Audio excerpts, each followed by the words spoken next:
Tonight is the 4th of August 2011, and this is the 19th night we're talking on the Dīgha Nikāya Suttas. Tonight we come to Sutta 24, Patika Sutta. Thus have I heard. Once the Lord was staying among the Malas. Anupiya is the name of a Mala town, and the Lord, having dressed in the early morning and taken his robe and bowl, went to Anupiya for alms. Then he thought, it is too early for me to go into Anupiya for alms. Suppose I were to visit the hermitage of the wanderer, Bhagavagota. And he did so.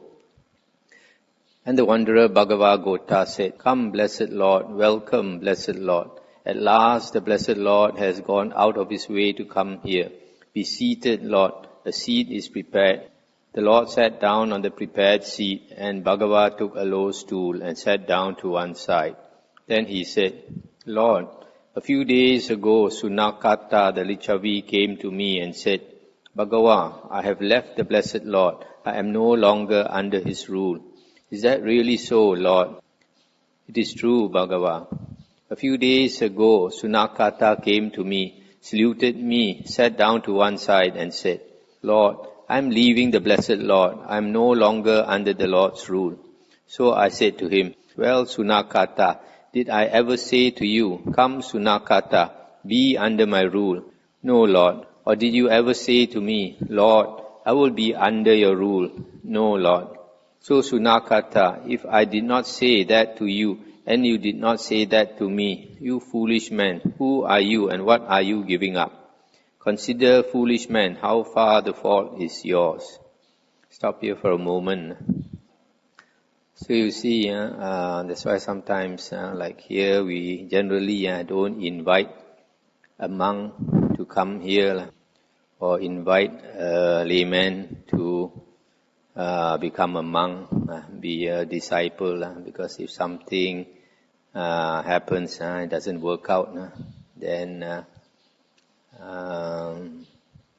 it's like since we never invited him to come, so if he leaves, it's not a problem. But if you invite somebody, then it's what do you say? Bit not so nice, embarrassing if he leaves. Well, Lord, you have not performed any miracles. And did I ever say to you, Come under my rule, Sunakata, and I will perform miracles for you? No, Lord. Or did you ever say to me, Lord, I will be under your rule if you will perform miracles for me? No, Lord. Then it appears, Sunakata, that I made no such promises, and you made no such conditions. Such being the case, you foolish man, who are you and what are you giving up? What do you think, Sunakata? Whether miracles are performed or not, is it the purpose of my teaching Dhamma to lead whoever practices it to the total destruction of suffering? It is, Lord.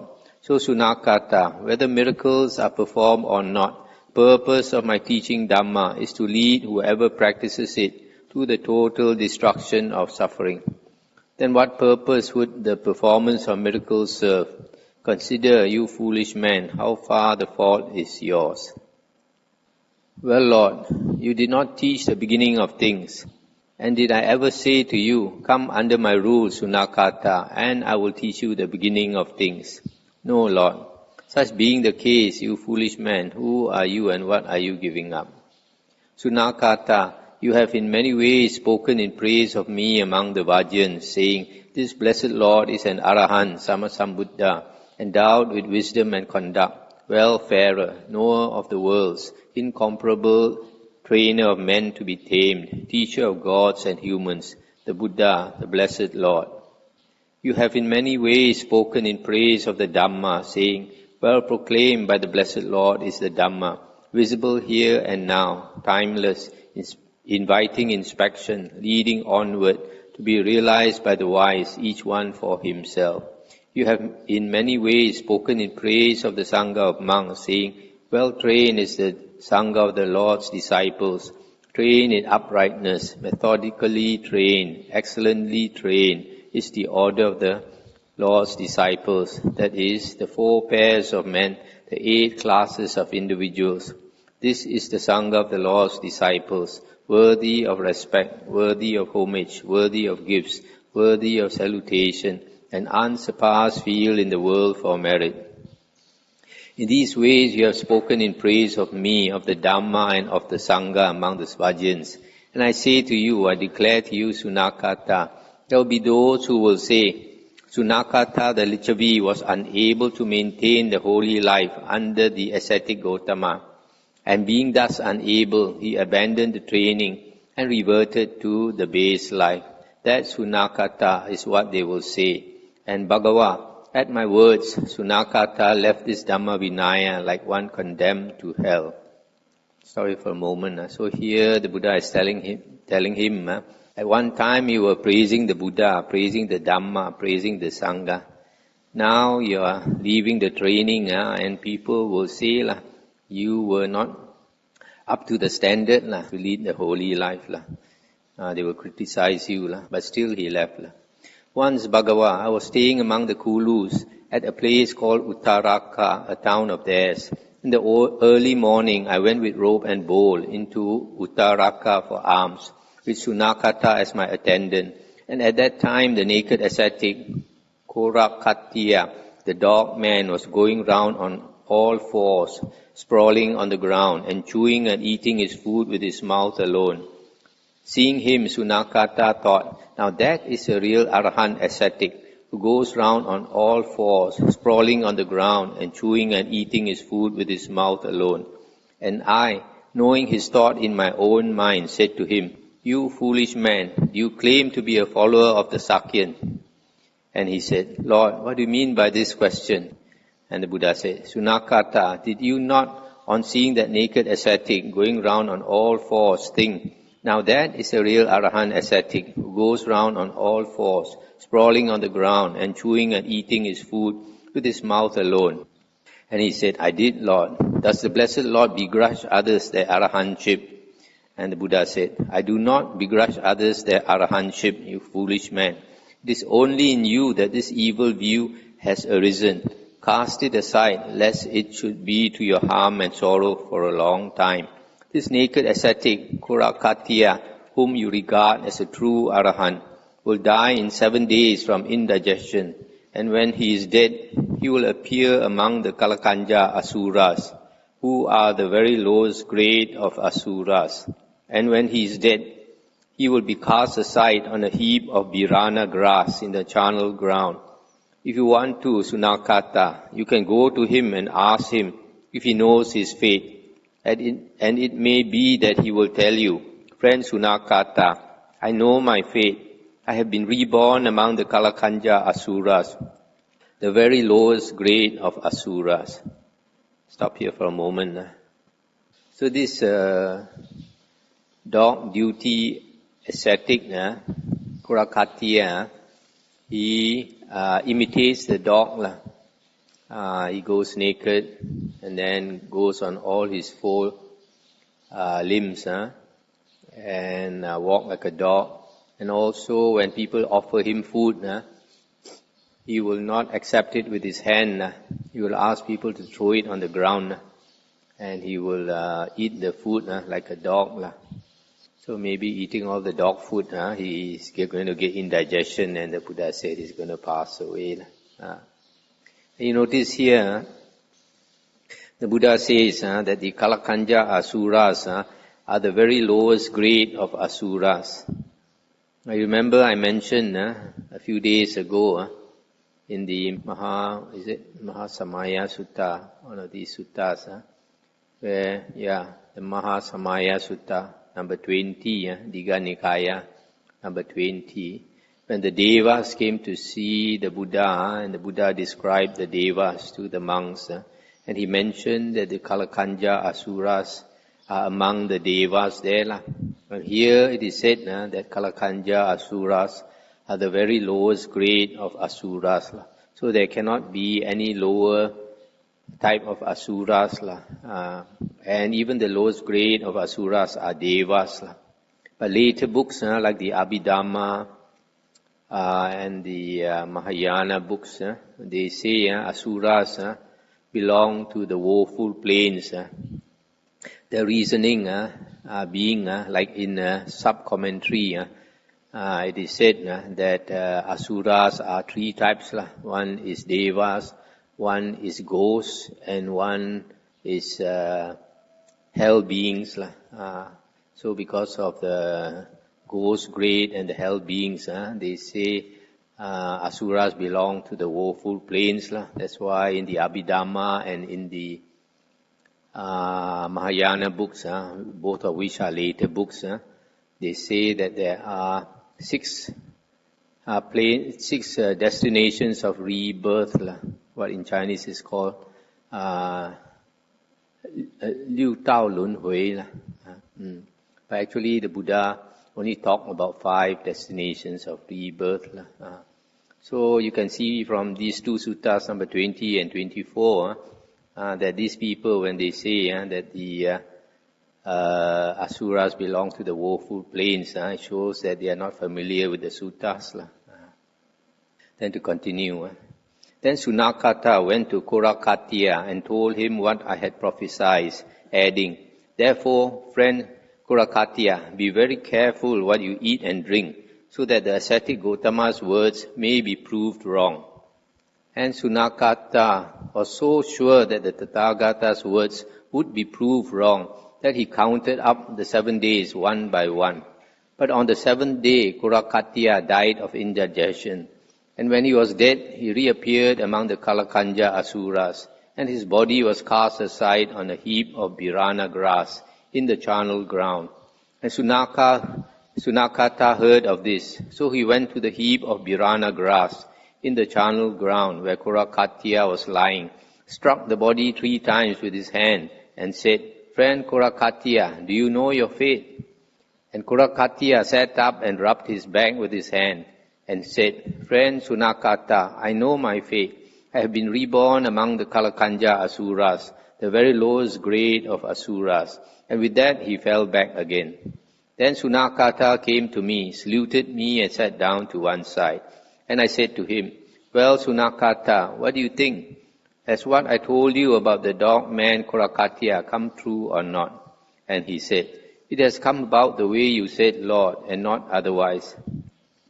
And the Buddha said, "Well, what do you think, Sunakata? Has a miracle been performed or not?" And he said, "Certainly, Lord, this being so, a miracle has been performed, and not otherwise." And the Buddha said, "Well then, you foolish man, do you still say to me after I have performed such a miracle, 'Well, Lord, you have not performed any miracles'? Consider, you foolish man, how far the fault is yours." And at my words, Sunakata left this Dhamma Vinaya like one condemned to hell. You see this Sunakata, even after the Buddha made the prophecy, he didn't believe the Buddha. He believed the external sect ascetic more, and he went to warn the external sect ascetic what the Buddha said, just to prove the Buddha wrong. Once, Bhagava, I was staying at Vesali at the gabled hall in the great forest, and at that time there was a naked ascetic living in Vesali called Kalara Muttaka, who enjoyed great gains and fame in the Vajjan capital. He had undertaken 7 rules of practice. "As long as I live, I will be a naked ascetic and will not put on any clothes. As long as I live, I will remain chaste and abstain from sexual intercourse. As long as I live, I will subsist on strong drink and meat, abstaining from boiled rice and sour milk. As long as I live, I will never go beyond the Udena shrine to the east of Vesali, the Gotamaka shrine to the south, the Sattamba shrine to the west, nor the Bahuputta shrine to the north." And it was through having undertaken these 7 rules that he enjoyed the greatest gains and fame of all in the Vajjan capital. Now Sunakata went to see Kalara Muttaka and asked him a question which he could not answer. And because he could not answer it, he showed signs of anger, rage, and petulance. Then Sunakata thought, "I might cause this real Arahant ascetic offense. I don't want anything to happen that would be to my lasting harm and misfortune." Then Sunakata came to me, saluted me, and sat down to one side. I said to him, "You foolish man, do you claim to be a follower of the Sakyan?" And he said, "Lord, what do you mean by this question?" And the Buddha said, "Sunakata, did you not go to see Kalaramuttaka and ask him a question he could not answer? And did he not thereupon show signs of anger, rage and petulance? And did you not think, I might cause this real Arahant ascetic offense? I don't want anything to happen that would be to my lasting harm and misfortune." And he said, "I did, Lord. Does the Blessed Lord begrudge others their arahantship?" And the Buddha said, "I do not begrudge others their arahantship, you foolish man. It is only in you that this evil view has arisen. Cast it aside, lest it be to your harm and sorrow for a long time. This naked ascetic, Kalaramuttaka, whom you regard as a true arahant, will before long be living clothed and married, subsisting on boiled rice and sour milk. He will go beyond all the shrines of Vesali and will die, having entirely lost his reputation." And indeed, all this came about. Then Sunakata, having heard what had happened, came to me. And I said, "Well, Sunakata, what do you think? Has what I told you about Kalaramuttaka come about or not? Has a miracle been performed or not?" And at my words, Sunakata left this Dhamma Vinaya like one condemned to hell. Once, Bhagava, I was staying at Vesali in the gable hall in the great forest. And at that time there was a naked ascetic living in Vesali called Patika Putta, who enjoyed great gains and fame in the Vajjan capital. And he made this declaration in the assembly of Vesali: the ascetic Gotama claims to be a man of wisdom, and I make the same claim. It is right that a man of wisdom should show it by performing miracles. If the ascetic Gotama will come halfway to meet me, I will do likewise. Then we can both work miracles. And if the ascetic Gotama performs one miracle, I will perform two. If he performs two, I will perform 4. And if he performs 4, I will perform 8. However many miracles the ascetic Gotama performs, I will perform twice as many. Then Sunakata came to me, saluted me, sat down to one side, and told me what Patika Putta had said. I said, "Sunakata, that naked ascetic Patika Putta is not capable of meeting me face to face unless he takes back his words, abandons that thought and gives up that view. And if he thinks otherwise, his head will split in pieces." And Sunakata said, "Lord, let the Blessed Lord have a care what he says. Let the welfarer have a care what he says." And the Buddha said, "What do you mean by saying that to me?" And Sunakata said, "Lord, the Blessed Lord might make an absolute statement about Patika Putta's coming, but he might come in some altered shape, and thus falsify the Blessed Lord's words." Stop here for a moment. So you see this useless disciple, and has no faith in the Buddha, has faith more in the external ascetics. Then the Buddha said, "But Sunakata, would the Tathagata make any statement that was ambiguous?" And he said, "Lord, does the Blessed Lord know by his own mind what would happen to Patika Putta, or has some Deva told the Tathagata?" The Buddha said, "Sunakata, I know it in my own mind, and I have also been told by a Deva. For Ajita, the general of the Lichavis, died the other day, and has been reborn in the company of the 33 gods. He came to see me and told me, 'Lord, Patika Putta, the naked ascetic, is an impudent liar. He declared in the Vajjan capital, Ajita, the general of the Lichavis, has been reborn in the great hell. But I have not been reborn in the great hell, but in the company of the 33 gods. He is an impudent liar.' Thus, Sunakata, I know what I have said by my own mind, but I have also been told by a Deva. And now, Sunakata, I will go into Vesali for alms. On my return, after I have eaten, I will go for my midday rest to Patika Putta's park. You may tell him whatever you wish." Then having dressed, I took my robe and bowl and went into Vesali for alms. On my return, I went to Patika park for my midday rest. Meanwhile, Sunakata rushed into Vesali and declared to all the prominent Lichavis, "Friends, the Blessed Lord has gone into Vesali for alms, and after that he has gone for his midday rest to Patika park. Come along, friends, come along. The two great ascetics are going to work miracles." And all the prominent Lichavis thought, "The two great ascetics are going to work miracles. Let us go along." And he went to the distinguished and wealthy Brahmins and householders, and to the ascetics and Brahmins of various schools, and told them the same thing. And they too thought, "Let us go along." And so all these people came along to Patika park, hundreds and thousands of them. Stop here for a moment. So you see this Kepochi, go and publicize all this Radio Malaysia.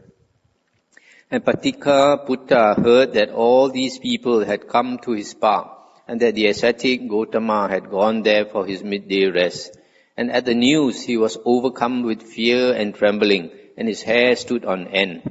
And thus terrified and trembling, his hair standing on end, he made for the Tinduka lodging of the wanderers. When the assembled company heard that he had gone to the Tinduka lodging, they instructed a man to go there to Patika and say to him, "Friend Patika, come along. All these people have come to your park, and the ascetic Gotama has gone there for his midday rest. Because you declared to the assembly of Vesali, the ascetic Gotama claims to be a man of wisdom, and I make the same claim, etc. However many miracles he performs, I will perform twice as many. So now come halfway. The ascetic Gotama has already come halfway to meet you, and is sitting for his midday rest at your reverence park." Stop here for a moment.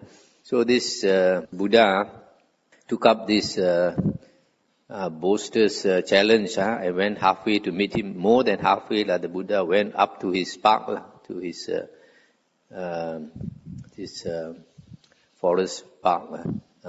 But when he heard the Buddha came, I quickly ran away. The man went and delivered the message, and on hearing it, Patika said, "I'm coming, friend, I'm coming." But wriggle as he might, he could not get up from his seat. Then the man said, "What's the matter with you, friend Patika? Is your bottom stuck to the seat, or is the seat stuck to your bottom? You keep saying, 'I'm coming, friend, I'm coming,' but you only wriggle and can't get up from your seat." And even at these words, Patika still wriggled about but could not rise. And when that man realized that Patika could not help himself, he went back to the assembly and reported the situation. Then I said to them, "Patika, the naked ascetic, is not capable of meeting me face to face unless he takes back his words, abandons that thought and gives up that view.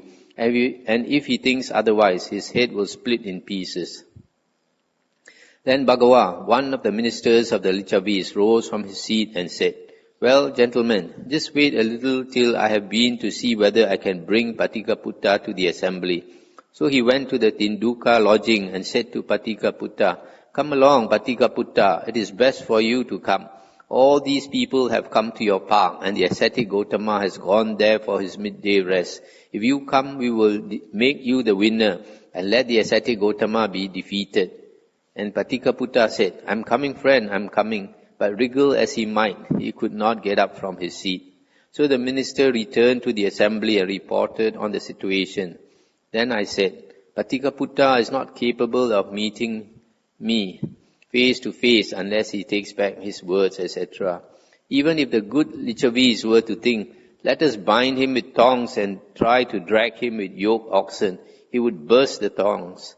He is not capable of meeting me face to face unless he takes back his words, etc. Then Jalya, a pupil of the wooden bowl ascetic, rose from his seat, went to the Tinduka lodging and said to Patika, "Come along, Patika. If you come, we will make you the winner and let the ascetic Gotama be defeated." And Patika said, "I'm coming, friend, I'm coming." But wriggle as he might, he could not get up from his seat. Then when Jalya realized the situation, he said, "Patika, once long ago the lion, king of beasts, thought, 'Suppose I were to make my lair near a certain jungle.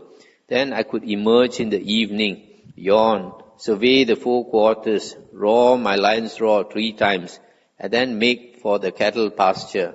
I could then pick out the very best of the herd for my kill, and having had a good feast of tender meat, return to my lair. And he did accordingly.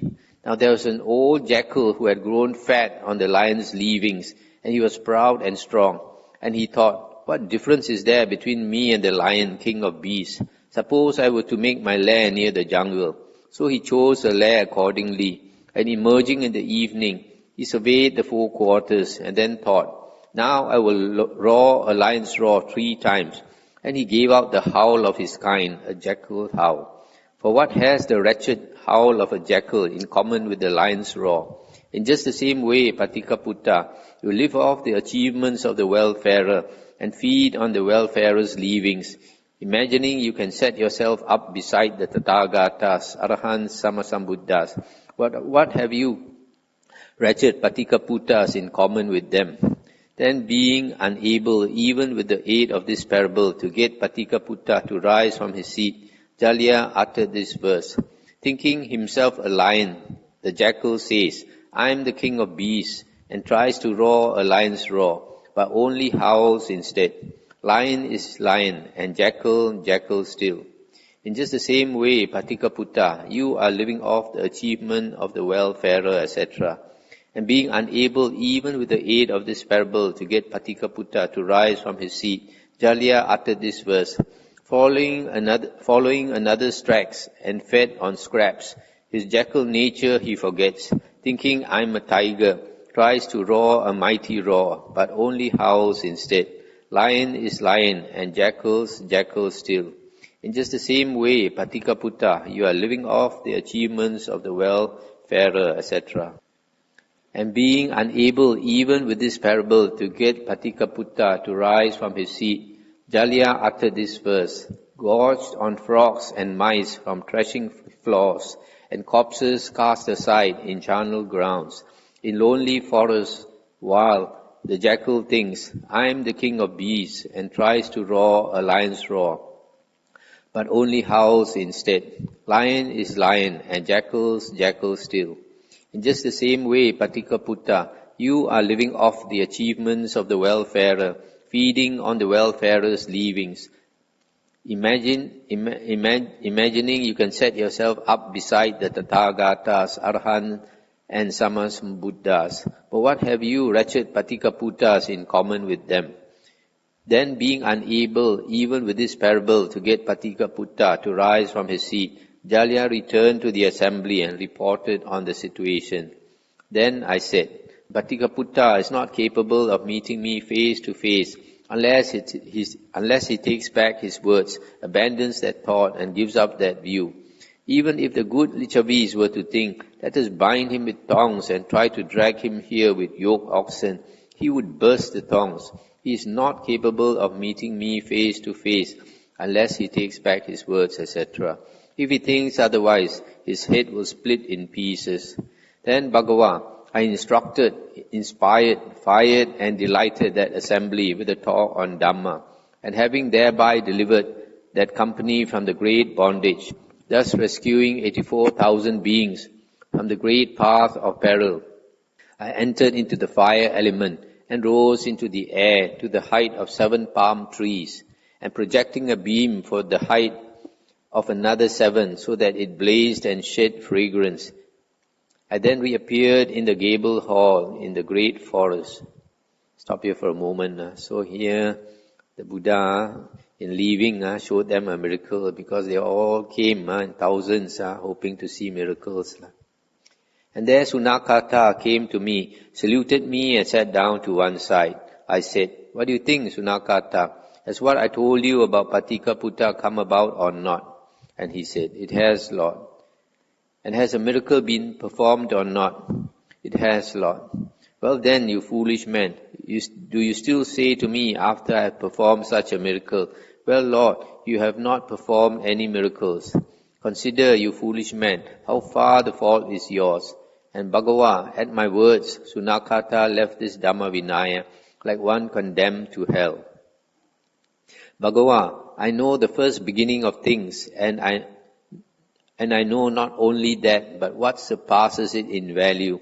And I am not under the sway of what I know, and not being under its sway, I have come to know for myself that quenching, by the realization of which the Tathagata cannot fall into perilous paths. There are, Bhagava, some ascetics and Brahmins who declare as their doctrine that all things began with the creation by a god, or Brahma. I have gone to them and said, Reverend Sirs, is it true that you declare that all things began with the creation by a god, or Brahma? Yes, they replied. Then I asked, in that case, how do the reverend teachers declare that this came about? But they could not give an answer, and so they asked me in return, and I replied, there comes a time, friends, sooner or later, after a long period, when this world contracts, etc., etc., as in Sutta number 1. Beings are born in the Abhasara Brahma world and stay there for a long time. When this world expands, one being falls from there and arises in an empty Brahma palace.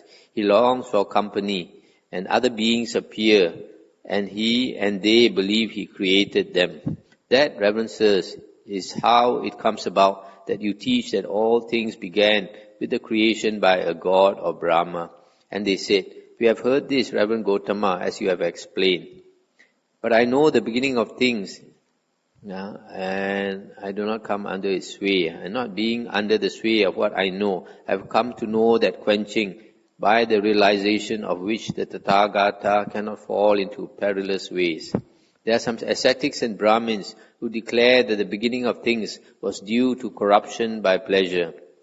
I went to them and asked them if this was their view. Yes, they replied. I asked them how this came about, and when they could not explain, I said, there are, friends, certain devas called corrupted by pleasure. They spend an excessive amount of time addicted to merriment.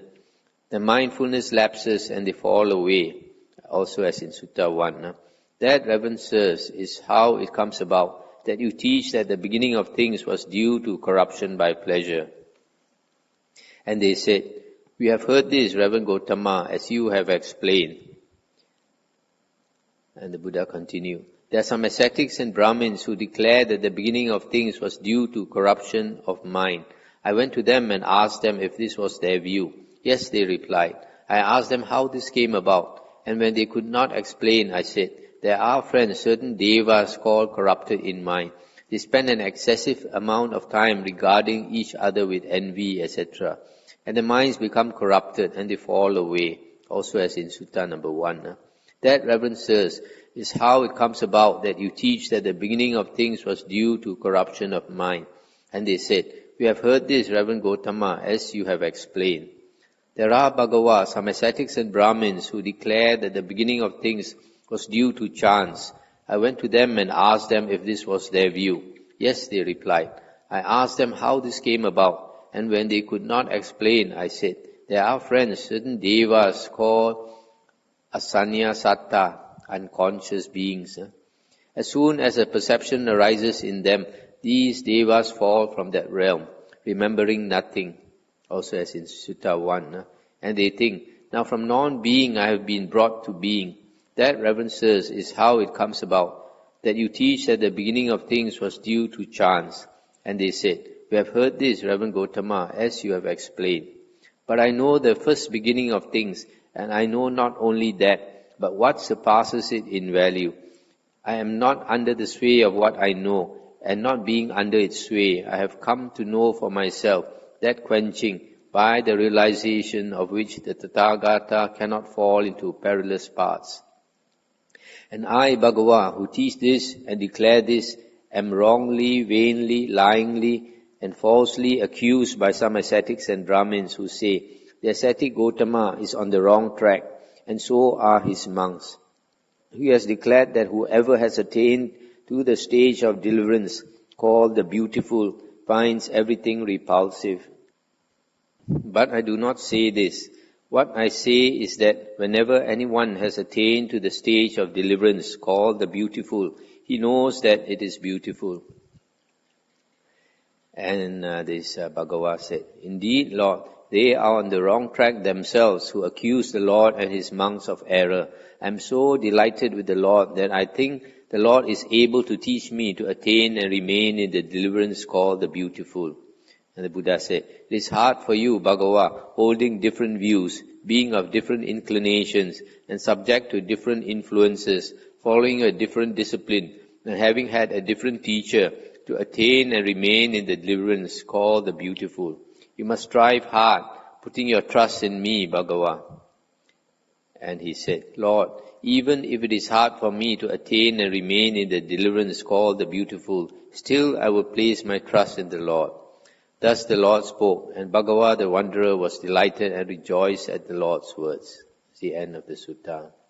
This last part, the Buddha hinted to him that he must strive hard and put his trust in the Buddha, but he did not take the hint that he should become a monk disciple of the Buddha. Then the Buddha can teach him.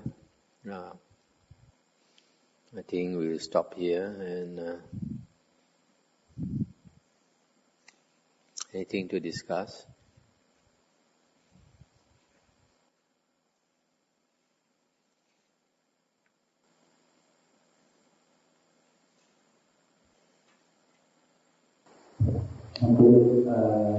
Question. As I've seen from the word Dhamma is put in various contexts, what kind of meanings does it have?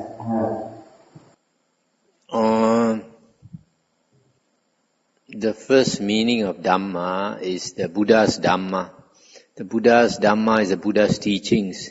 And the Buddha's teachings refers to reality, the truth about the world. Because the Buddha said that having become enlightened, he knows the world with its devas and maras, ascetics, etc. And he teaches the reality about the world, that the world is an unsatisfactory place, a dangerous place with different kinds of planes of rebirth. If you are not careful, you can go into woeful planes of rebirth. And then he teaches a path out of this round of rebirths, because the round of rebirths is unsatisfactory, is suffering. A lot of people find it hard to accept the Buddha's teaching that the world is dukkha, suffering. Basically, because people are not aware of the ghost realm, not aware of the hell realm. Because we don't see, we don't quite believe. That's why. And also because the human realm is a place, is a happy destination of rebirth. So life in the human realm is good. That's why most people, when we die, we're not willing to die. We want to cling on to life. So when they hear that Buddha says life is suffering, they don't accept it. But when a person is dying, you look whether he's happy to die or not. Most of the time, you find people, when they are dying, they are crying. They don't want to go. Why? Because 2 or 3 days before they die, they can see another world coming up. And when they see another world coming up, most of the time it's a frightening world. And you ask them to let go, they cannot let go. How to let go? Because what they see is so frightening. The worst suffering we have in the human realm is nothing compared to the ghost realm, nothing compared to the hell realm. So you ask them to let go, they will never let go, because it's so frightening. You see people who are suffering at the last moment, some just because of old age, some because of sickness.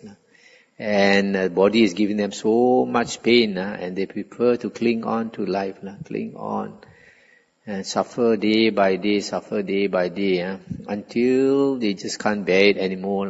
We have a threshold of pain. Beyond the threshold of pain, we can't stand it anymore. But even beyond the threshold of pain, because of the fear of being reborn in that woeful pain of rebirth, they still cling to life, cling until they cannot cling anymore. Then only they will let go.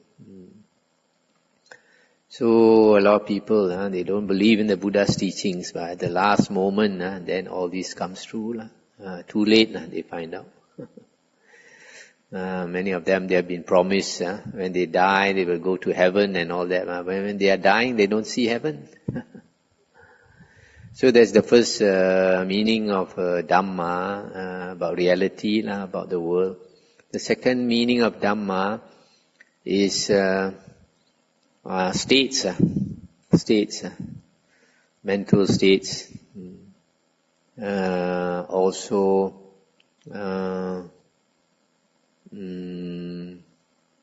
mental objects,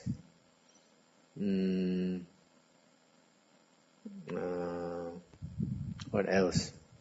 Anybody remember any other meaning of Dhamma? Dhamma has several meanings. Nature is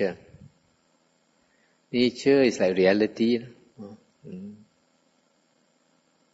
At the moment I can only think of these three. Yeah. All of us think that the human realm is in a happy way of existence. And we always think that being in the ghost realm and the animal realm are suffering. The worst of course is the healthy. But you see, yesterday we went to the home of these disabled people. When you see all these young people, some of them young, some of them are old, and you look at them, that to me is like hell on earth. Hell in this human realm. Yes. In the human realm also we have different levels. You think you are happy, but there are also other people happier than you, humans who are happier than you.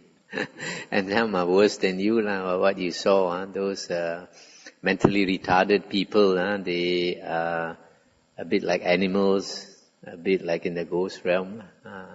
So even with the Deva realm, you find also there are some extremely happy, so happy they cannot utter a word.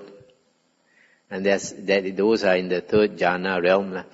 And those in the second jhana realm, they are so happy, they keep saying happiness. Every day they are like blissed out after ecstasy pill or something, but much higher. Their happiness is much higher than what they get from ecstasy pill. And it lasts for millions and millions of years. And yet, there are lower devas who have difficulty finding their food. Snake spirits, bird spirits, river spirits, these are low devas. So they are a bit like human beings. To get food, they have to kill. They have to hunt and kill to get food. That's why some of them, when they hear the Buddha's teachings, they are not happy. Because they cannot practice it. So, but then generally devas have a good life. And humans also have a good life. That's why the Buddha classified these two as a happy destination of rebirth. And the other three as woeful destinations of rebirth.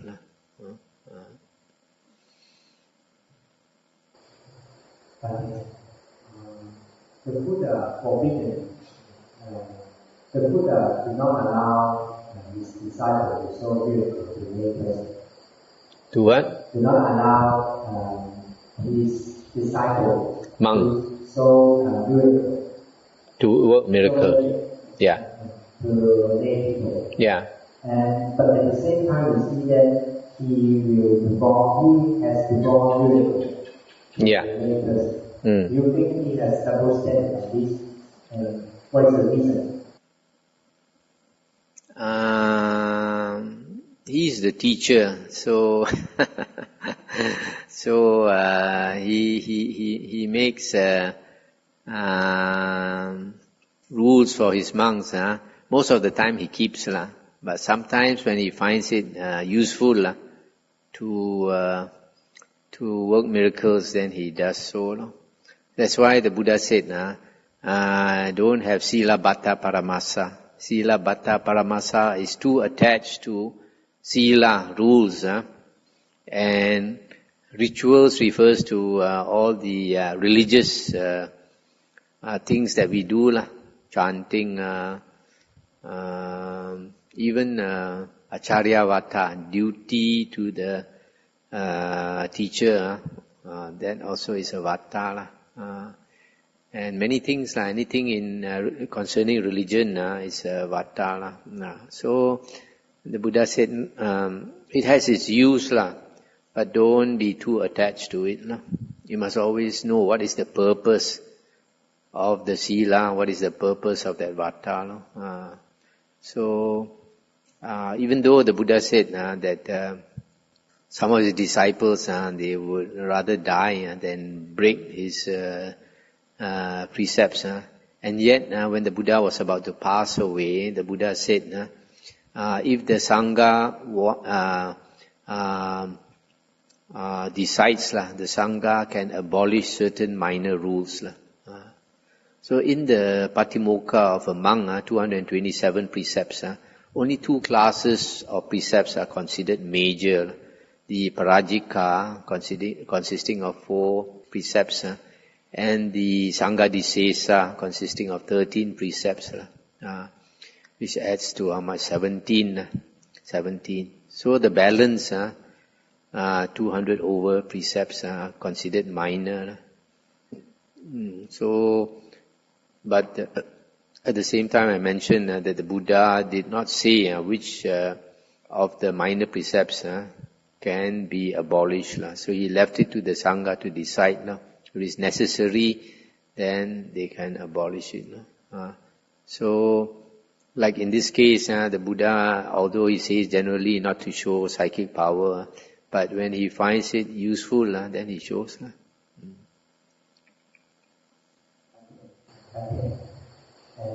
Can you explain a little bit more why the Buddha does not allow his disciples to exercise mind?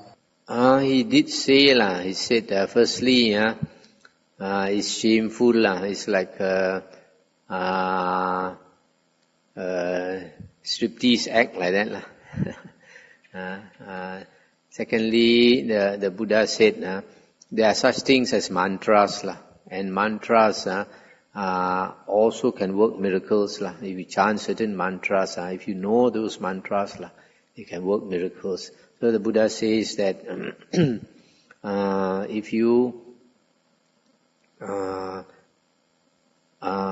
work miracles, people who have faith will have more faith. But those who have no faith, which is the maybe majority, they will say that this is, you are dabbling in black magic, dabbling in mantras and all these things. So instead of having a good effect, may have a bad effect. I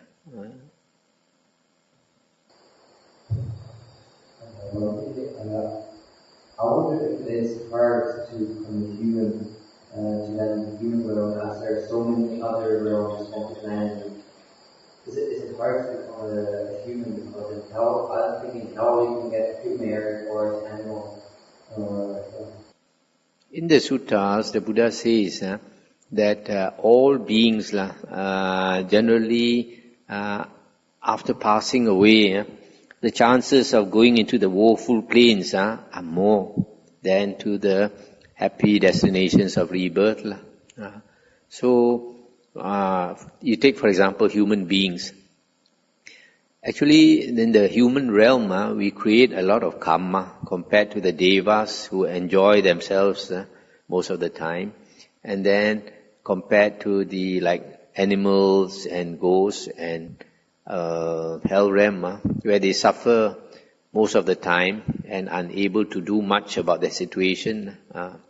So in the human realm we create a lot of karma, and a lot of people don't understand the Dhamma, don't understand the law of karma vipaka, don't understand that there are realms, frightening realms of rebirth. So we follow our tendencies. And our natural tendency is greed, anger, hatred, and ignorance or delusion. So when we follow our natural tendencies, we are selfish. We fight from the moment we are able to. Then we fight for survival, and we want to get the best of everything. So in the course of struggling to survive, and not only survive for yourself, survive for those you consider to be yours, your family and all that. So sometimes we create evil karma, and most of the time for worldly people they don't realize it. And so after they die, they go into a woeful plane. And the surprising thing is even people who don't do really evil, ordinary people live an ordinary life. When they pass away, most of them will go into the ghost realm. Why? Because as a human being, we are in a good situation. So we are able to enjoy the good food that we can get, and go and touring around the world, enjoy rock music or etc. All the pleasures of the senses. So when we indulge in the pleasures of the senses, we use up our merit, use up our blessings. So by the time we are about to pass away, our blessings has reduced below the qualifying mark to become a human being. So we naturally fall into the ghost realm. That's why a lot of people after dying a few days, they come back. People can sense that they come back. You can hear somebody walking, footsteps, but you don't see. So you mentioned that the probability of humans going down to the ocean is greater than the probability of going up. Yeah. So over time, to round the river, there should be no more humans left. No. Because everyone has either gone down or they have actually made it to around and the same for tables as well. Actually, the Buddha says the world is created by our consciousness. So it's like a dream. So hell is unlimited accommodation. All the realms are unlimited. So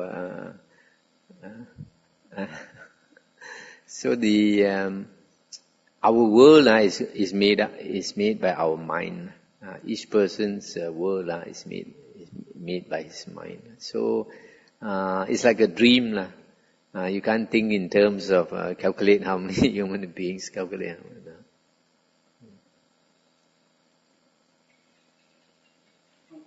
Okay. You see, you say most humans when we die go to the lower realm. Then you see the world population year by year is increasing. So where does all these beings accumulate so much merit, they come to the humans all in your mind. Actually, the sutta says that a long time ago, this world was so well populated with people that towns and cities were just next to each other all over the place. And a cockerel could just walk from one town to another town. So now you think the population is exploding, there's a population explosion. Nothing. It used to be a lot more. I don't think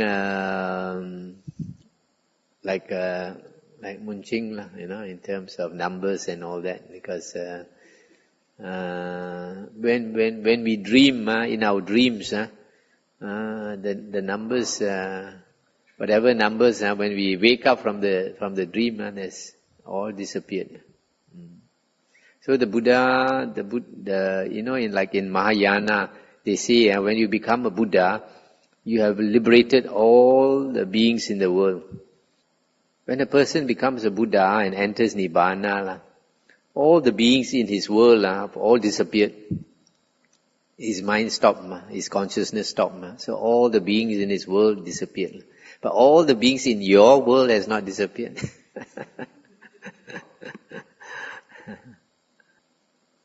They will all they will all enter Nibbana with you when you enter Nibbana.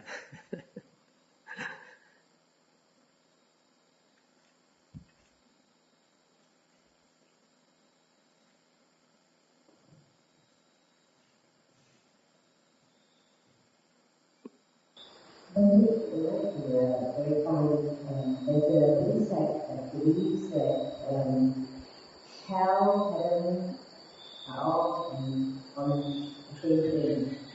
Is in this human realm. Is like what we discussed earlier. For example, we see that little children receiving hell as in. So they don't believe that there is hell as described in the Suttas.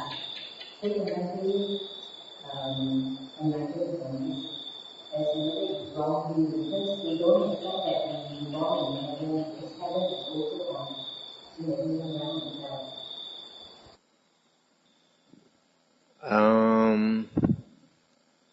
That kind of view is a bit different from what the Buddha says. If you consider that in this human realm there is also hell and there is also heaven, it is only true to a small degree, because in the human realm, the happiest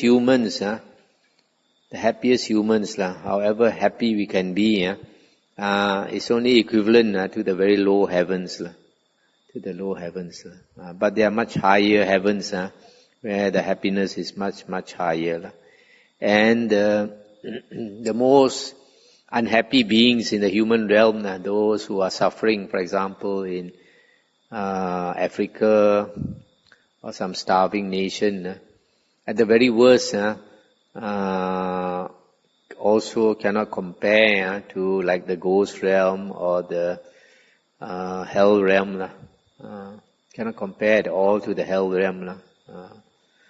But you can see like some people, they go out of their mind, they're crazy. Maybe their karma is so bad, they are thrown out of the house by the children and they walk on the streets. Sometimes you can see this in Asia. They walk on the streets and babbling and crying and all these things. So you can imagine the mind is utterly miserable and suffering. But still it's nothing compared to the hell realm where they are poked and their skin alive and thrown into the boiling pot and forced to climb up a thorny tree and some in the hell of excrement, swimming about in among excrement and all this. So it's nothing. So a lot of people like this, because they don't see, they don't quite believe. But because they are supposed to be Buddhists, so they say, heaven and hell is all here. It shows that they doubt what the Buddha says about realms of existence. But they also believe that it is not possible to be born as an animal, and they describe the animal in terms of animal nature or ghostly nature in the human characteristic, rather than the realm of existence. That only shows they don't study the sutta enough. Actually, the topic is not on hell. Actually, it's specific to but I thought another question now is more about So your question is, how do people fall in hell, is it? The Buddha says, he taught us the precepts. So, the first precept is not to kill. So, if you kill a lot, and there's a first way to go to hell. For example, people who hunt who hunt and kill a lot of animals, or people who slaughter animals as a livelihood. So there's the first. Secondly, if you cheat, for example, cheat a lot of people. How to cheat a lot of people? One way you can see nowadays is politician, corrupt politician. Corrupt politicians, they cheat a lot of people, and they get filthy rich. And that's another way. Then the third way is sexual misconduct. People who engage in sexual misconduct and cause families to break up. And it's not only they do it only once, they do it very often, and with a lot of people. Then fourthly, lying. Lying involves cheating also. Cheating people. Also, it can be similar to like corrupt officials and all that, who cheat a lot. Also people who, on the business world, they cheat. For example, like this scandal in China, tainted milk and all these things, just to make money, they cause people to die. So there's lying, and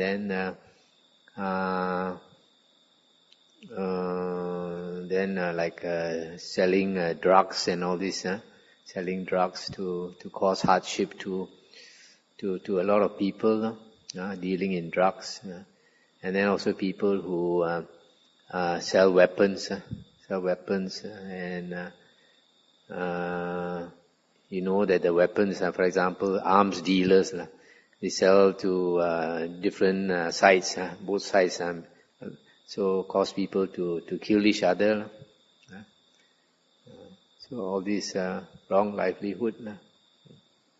Okay, so these are the ways. You go to It's not the question is, earlier part, you say that most human, Buddha said most human beings were born to go pain. But what I notice around me, people don't really beat what against the 5% as much as you say. But yet Buddha still says that most people will fall below. So I still cannot visualize that. Hell is very different from the ghost realm. So I mentioned that a lot of people, even without doing evil, they will fall into the ghost realm because they have used up their blessings. They don't have to kill, they don't have to cheat people and all these things. They still fall into the ghost realm. How do I have a deranged person? Depends on, I think this life will be a deranged person. You better call the doctor. The doctor is there. He's being under the care of The doctor cannot help him. How can you help him? You cannot help everybody in the world. Even the Buddha also cannot help everybody in the world. You feel so desperate because related to you. Since young and you keep thinking of that. Until today you still cannot do it. And you still burden with this burden. And you still adore the person who most like go for because you feel that you can't even help yourself. On so-called golden path. And how are you? But still, I still want an answer from Bhante as well. The family members, those close to us, are very difficult to help. Close family members are hard to help because they are used to seeing you, the old person. So unless they see you change yourself, you got to change yourself first before you can change somebody else. You got to improve yourself so much that they are impressed by you, and then only they can change.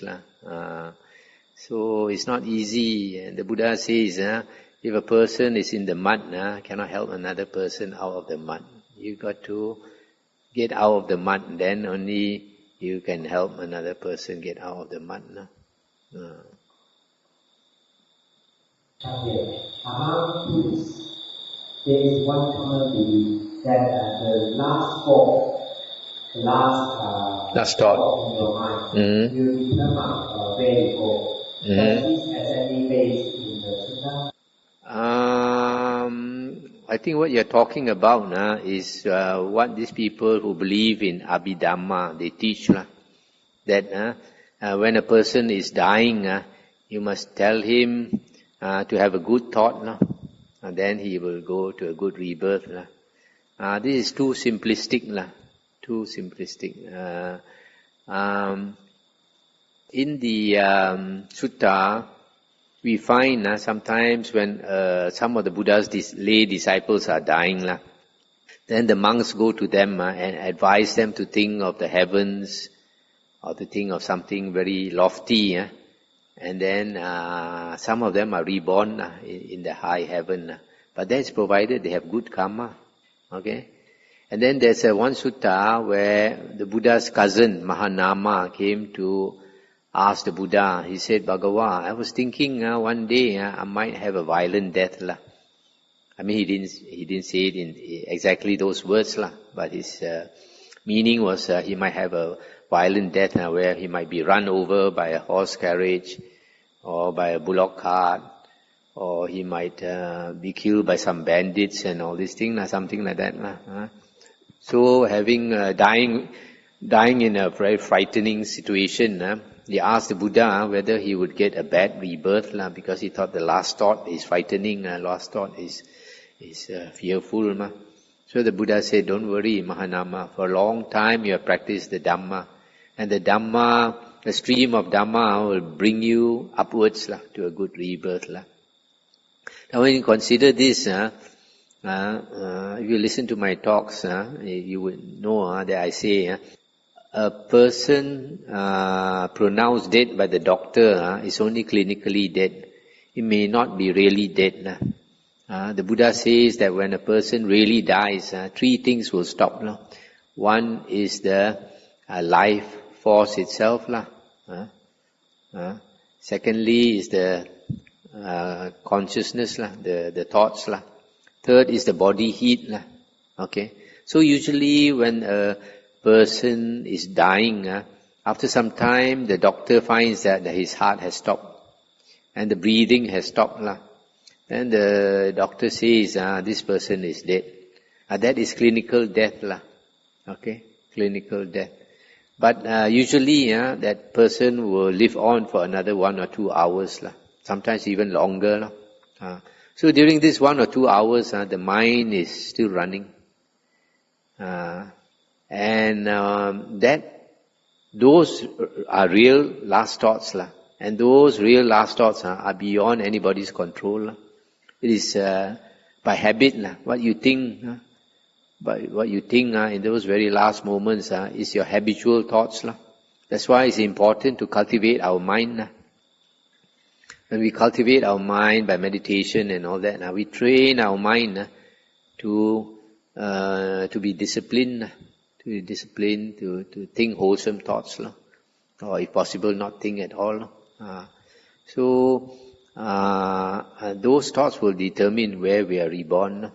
For example, one lady told me, one lady in Penang, she told me that the mother died of cancer. And when the mother was pronounced dead by the doctor, she died in pain. So the face was contorted in pain, you can see. But the daughter told me 1 hour later, the face changed, and became so happy and cheerful and bright. So evidently, she had a good heart. If you have a good heart, you're thinking of good thoughts. So because you think of good thoughts, you see good things. Your place of rebirth, you can see it's a happy destination. So you're so happy. Okay. As my grandmother just passed away, and when she passed away, my aunt invited some Buddhist monks to chant for her. And they think that after chanting for 8 hours, then he the physical compassion will be very white and delightful. So I'm wondering if it is possible, if after my grandmother died and we give her chanting, will this affect her destination?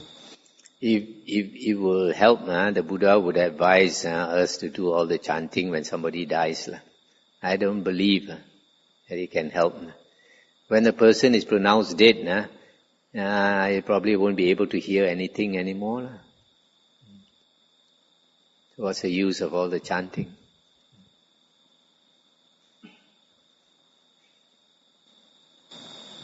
Let's say a person who is a habitual practitioner with a very strong faith in the Dhamma, the Buddha Dhamma Sangha, and say, for example, this person is ill and he is very brave and he takes it with a stride and let go.